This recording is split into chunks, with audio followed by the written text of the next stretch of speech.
Nestled deep in Australia's Northern Territory lies the small, unassuming town of Humpty Doo. With its remote location, surrounded by the vast, untamed outback, this town is known for its tranquility, where the most pressing concerns typically revolve around weather and wildlife. But in the late 1990s, this sleepy town became the epicenter of one of Australia's most chilling paranormal phenomena. The events that transpired in a modest home on McMinn's Drive would become known as the Humpty Doo Poltergeist, an account so terrifying that it has since etched itself into the annals of Australian folklore. The haunting that unfolded in this small house left those who lived through it forever changed. It was not just the physical disturbances that left their mark, but the profound psychological scars that came from confronting something beyond their understanding. What began as a series of strange, unexplained events quickly escalated into a full-blown assault on the senses and sanity of the house's occupants. This is their story, a real-life account of fear, madness, and the unknown.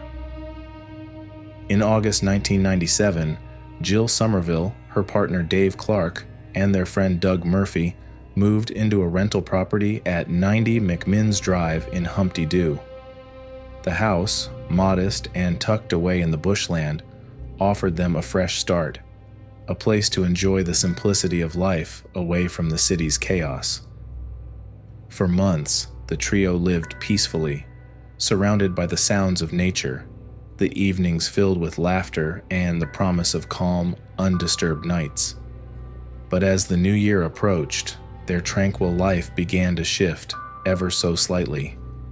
The air seemed heavier, the shadows in the corners a little darker. They brushed it off as their imagination, unaware of the sinister force that was slowly awakening within their home. In January 1998, Andrew and Kirsty Aegis, along with their 10-month-old daughter Jasmine, joined the household. Their arrival should have been a joyous occasion, a chance to share the home with friends.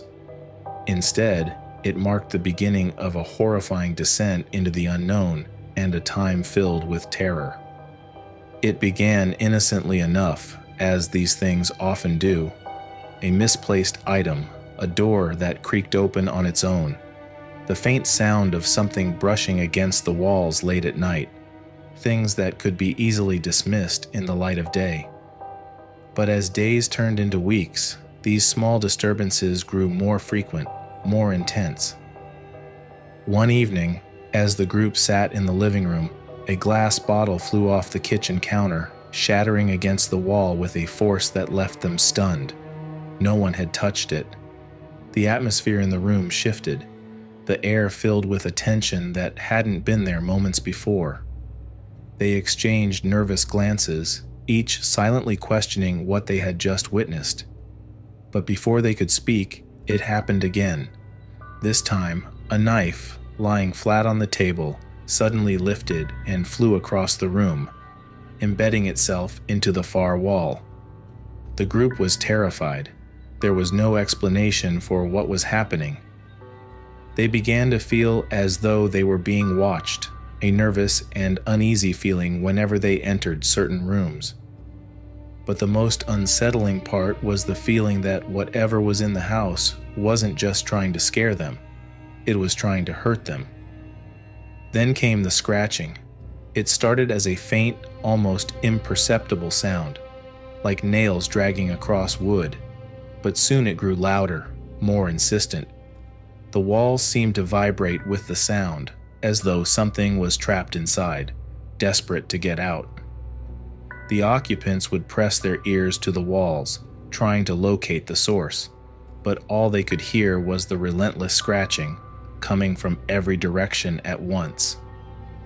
But the most terrifying moment came one night when Doug, unable to sleep, wandered into the kitchen for a glass of water. As he reached for the faucet, a sudden downpour of tiny gravel rocks rained down from the ceiling, covering the floor around him. He froze, holding his breath in silence. Where had they come from?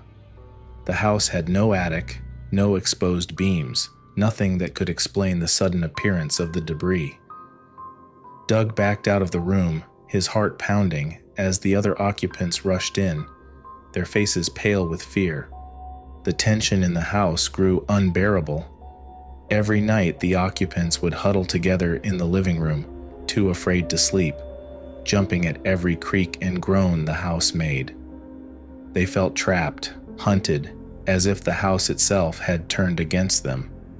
And then, as if to confirm their worst fears, the poltergeist began to communicate. One morning, they found Scrabble tiles scattered across the floor, spelling out a single word: Troy. The name sent a chill through them all. It was the name of their friend, Troy Radotz, who had died in a fiery car accident just months before. The realization hit them hard. Was it Troy's spirit trying to reach out to them? Or was something far darker using his name to create fear and confusion? As the days wore on, more words appeared, each one more disturbing than the last. Help, fire, no TV. The occupants were living in a state of constant terror, unable to understand what was happening or how to stop it. The house had become a living nightmare, and it was clear that whatever was haunting them had no intention of letting them go. Over the next few weeks, the eerie occurrences within the house at 90 McMinn's Drive only intensified, growing more violent and hostile. It became clear that whatever entity resided there was not content with simply scaring its occupants. It wanted to drive them to the edge of sanity. One afternoon, as Jill was tidying up in the kitchen, she felt a sudden rush of cold air sweep through the room. The temperature dropped so drastically that she could see her breath cloud in front of her face. Before she could react, a heavy ceramic bowl flew off the counter and smashed against the wall, missing her head by mere inches. She stood frozen in place, unsure of what to do next. The poltergeist's attacks were no longer just a series of frightening incidents. They had become dangerously personal. The nights were the worst. The relentless scratching within the walls continued, sometimes so loud that it would start to drown out their conversations. Then there were the footsteps, heavy and loud, pacing back and forth across the ceiling, as though someone or something was watching them from above. But the house had no attic, and the source of the footsteps remained a terrifying mystery. Objects continued to move on their own, often in plain sight of the occupants. The most disturbing and dangerous were the knives that would lift from the kitchen counter and fly across the room, embedding themselves into walls or furniture with alarming force. The inhabitants began to fear for their lives, certain that the entity was trying to harm them physically. One particularly terrifying night, the family was gathered in the living room, trying to distract themselves with a television show.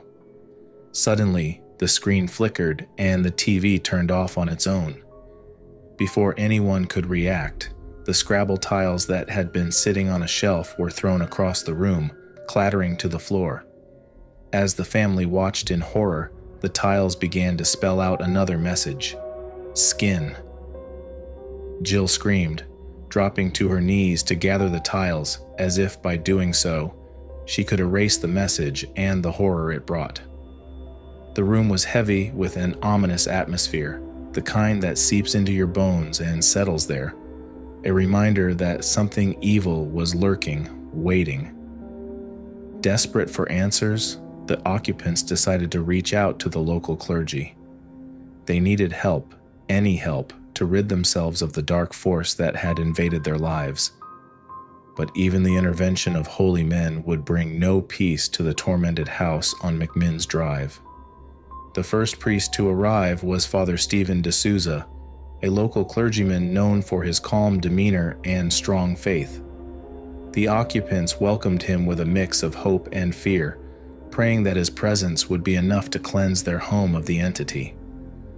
But as Father D'Souza walked through the house, blessing each room with holy water, the atmosphere grew thicker, more oppressive.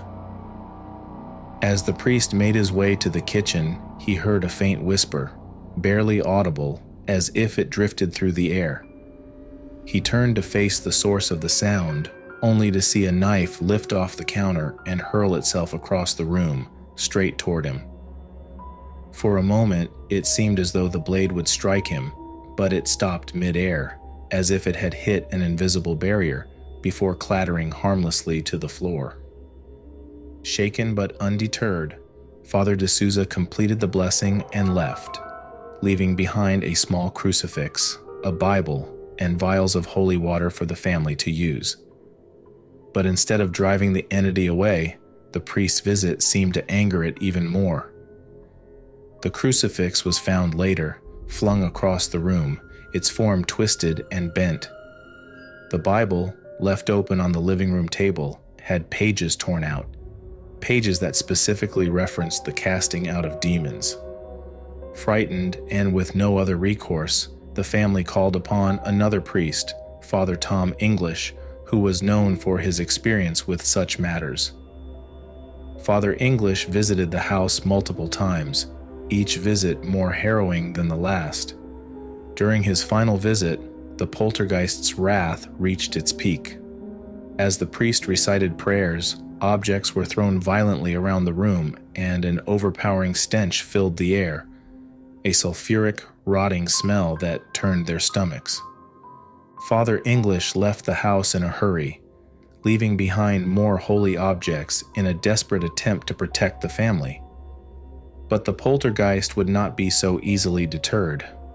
The holy water was poured down the drain by an unseen force, and the crucifix was found buried in a pile of gravel that had mysteriously appeared in the middle of the living room floor. The media soon caught wind of the strange occurrences at 90 McMinn's Drive, and reporters descended upon the small town of Humpty Doo. Journalists, television crews, and paranormal investigators descended on the house, eager to witness the phenomenon for themselves.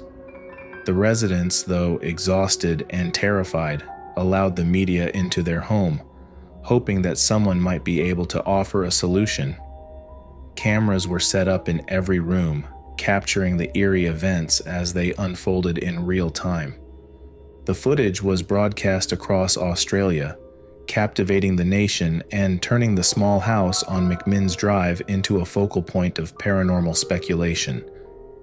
The house became a spectacle, a place of morbid curiosity where the unexplainable happened daily. Journalists and investigators documented the events, but even they were not immune to the poltergeist's fury. Cameras malfunctioned, equipment was thrown, and one reporter claimed to have felt a cold hand grip his shoulder, only to turn and find no one there. One of the most compelling pieces of evidence came from a thermal camera operator named Brendan Goody, who had been hired by a television crew to document the haunting. Goody's thermal images revealed something truly bizarre. The objects being thrown around the house were unusually warm, as if they had been heated in an oven. Yet, there was no sign of human contact, no handprints, no evidence that anyone in the house had touched them. This detail baffled experts and added a new layer of mystery to the already chilling events. Despite the mounting evidence, the family was trapped, unable to leave the house they had once called home. The fear and exhaustion were taking their toll, and they knew they could not survive much longer in the clutches of whatever malevolent force had taken hold. The final straw came when the landlord, having heard of the damage and disturbances, arrived at the house to confront the tenants. Upon seeing the state of his property, he was outraged. The walls were scarred, the floors damaged, and the once neat and tidy home was now a shell of its former self. He demanded they leave immediately, threatening legal action if they refused. In court, the tenants recounted their story, backed by the testimony of the priests and the media. In a shocking turn of events, the judge ruled in their favor, acknowledging that the damage had not been caused by the occupants but by the paranormal activity they had endured. Yet, despite their legal victory, the tenants knew they could not stay in the house another day. The fear, the torment, and the constant threat to their lives had become too much to bear. They packed their belongings and fled the house, leaving behind the Scrabble tiles, the gravel, and the nightmares that would haunt them for years to come. The house was renovated, the damage repaired, and new tenants eventually moved in. But the house on McMinn's Drive was never the same, its walls still echoing with the memories of the horrors that had unfolded within. To this day, the Humpty Doo Poltergeist remains one of Australia's most mysterious and terrifying hauntings. It is a story that continues to captivate and horrify those who hear it, a chilling reminder that some forces in this world defy explanation. For 5 harrowing months, a quiet home in the Northern Territory became a playground for something beyond human understanding. The scars left on those who lived through it may never fully heal, but the story they tell serves as a testament to the unknown forces that sometimes invade our world. As the years passed, the events at Humpty Doo became the stuff of legend, a ghost story that was all too real. One can't help but wonder if the entity that tormented the house on McMinn's Drive is truly gone, or if it still lingers in the darkness, waiting for its next victim.